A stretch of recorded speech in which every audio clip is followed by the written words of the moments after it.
আসসালামু আলাইকুম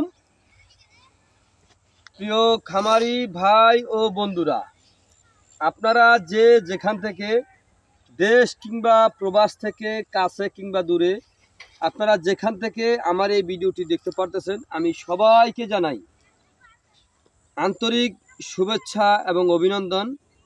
আজকে আমি এই পরন্ত বিকালবেলা আজকে আমি একটি ঘাসের জমিতে আসলাম। যে সকল ভাইরা যে উদ্যোগ নিচ্ছেন যে আমরা গরু অথবা ছাগলের খামার গড়ব, তা আমি সে সকল ভাইদের উদ্দেশ্যে অথবা যারা ইতিমধ্যে খামার গড়েছেন আমি তাদের উদ্দেশ্যে বলতেছি, এই যে আমার সামনে যে ঘাসটা আপনারা দেখতে পারতেছেন, বিশাল বড় এক জমি। এখানে কিন্তু চারপাশে কিন্তু ঘাসের জমি। তো এই ঘাসটা যদি আপনি জমি চাষ করে একবার রোপণ করেন, একবার রোপণ করলে কমপক্ষে 5 থেকে 6 বছর পর্যন্ত আপনি অনায়াসে এই ঘাসটা কিন্তু গরু ছাগলকে খাওয়াতে পারবেন। গরুর পাশাপাশি এই ঘাসটা কিন্তু ছাগলেও কিন্তু খুব বেশি পরিমাণে এই ঘাসটা কিন্তু খেয়ে থাকে। ইন্দোনেশিয়ার স্মার্ট নেপিয়ার ঘাস, এই ঘাসে কিন্তু পাতা প্রচুর পরিমাণে পাতা হয়ে থাকে।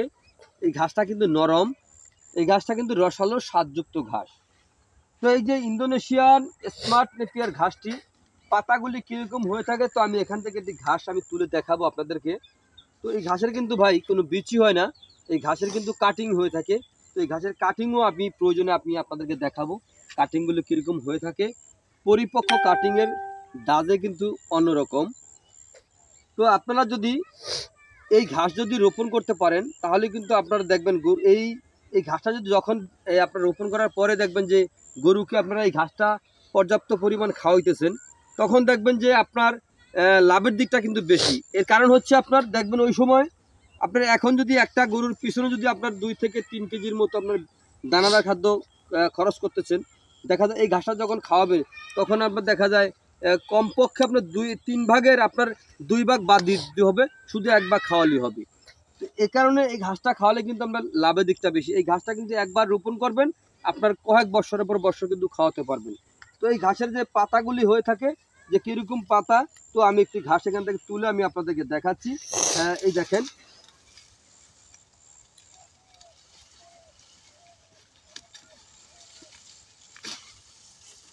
এই যে দেখেন পাতা, কত সুন্দর পাতা,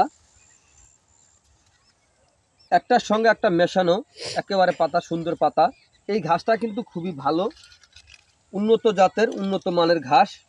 এরকম ঘাসের পাতাযুক্ত ঘাস যদি আপনি আপনার গবাদি পশুকে খাওয়াতে পারেন, নরম ঘাস যদি খাওয়াতে পারেন তাহলে কিন্তু খুব সহজে কিন্তু আপনার খামারে আপনি সফলতা অর্জন করতে পারবেন। এর কারণ হচ্ছে এই ঘাসে খরচটা একেবারে কম। একবার রোপণ করলে কিন্তু আপনার কমসে কম 5 থেকে 6 বছর পর্যন্ত আপনার ঘাসের কোনো আর টেনশন করতে হবে না, কারণ একবার রোপণ করলে আপনি ঘাসটা বছরের পর বছর খাওয়াতে পারবেন। তো আপনারা যে যেখান থেকে আমার এই ভিডিওটি দেখতে পারতেছেন, যদি আপনাদের কাছে আমার এই ভিডিওটি ভালো লেগে থাকে তাহলে আমার চ্যানেলটিকে সাবস্ক্রাইব করবেন, বেশি বেশি করে শেয়ার করবেন, যাতে নতুন খামারি ভাইরা দেখে এই ঘাসটি সংগ্রহ করতে পারে, সেই সুযোগটা আপনারা করে দেবেন। তো আপনারা যে যেখান থেকে আমার এই ভিডিওটি দেখতে পারতেছেন, তো সকলে ভালো থাকবেন, সুস্থ থাকবেন। আল্লাহ হাফেজ।